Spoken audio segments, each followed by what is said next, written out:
There's more homes on the market. There are less showings of homes, and that's giving buyers a number of advantages. Thanks for coming back to this channel where you get up-to-date information and tips so you can meet your real estate goals. And so the supply and demand ratio is changing quickly. So here, what we're seeing is there's less showings of properties, 16.8% less showings, even though there's 26.6% more active listings or more properties available to be shown. And so once again, there's more homes available, more homes people can look at, and there's less showings or less demand. Is that going to continue to happen? And we'll see the properties go down in value? We shall see.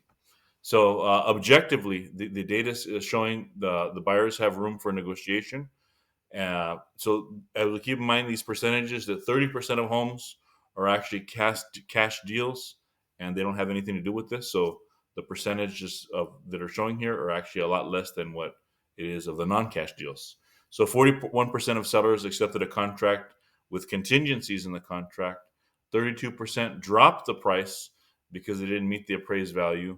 29% of sellers paid for repairs after the appraisal. 32% of sellers paid for some of the closing costs. And a lot of those that are saying that they paid for closing costs were actually credits for repairs, but they just put it as closing costs to hide it from the lender. So showing time, the Vice President General Manager Michael Lane says is an app that for you set appointments to view homes. It says conditions for buyers are less competitive, while a general increase in available inventory has not only given buyers more options to consider, but more time to consider them. So if we look at this showing time index, we can see that earlier in the year, January, February, March, there was more homes being showing, more showings of homes. Then in April, there was a decline, and now we're actually less than at any point of last year. So the showings are still above the pre-pandemic numbers. So right here, we can see in 2022, we're above where it was in 2017, 18, 19. More showings still now, but a lot less than during the pandemic. And so the number of active listings, if we look here, that there's less new listings happening each month, but there's more active listings that are on the market. That's because the new listings are not selling. Homes are lasting a lot longer in the market, so we can see there's more listings available now than any point in the last 2 years.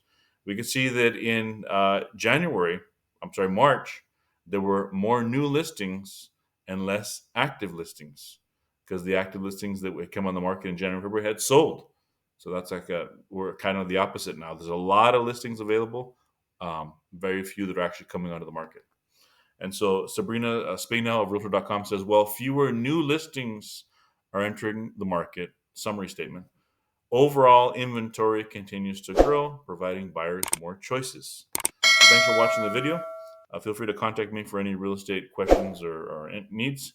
And I invite you to check in the description. There's some playlists for buyers and for sellers, tips and processes to navigate you through buying and selling a home. I'll see you in the next video.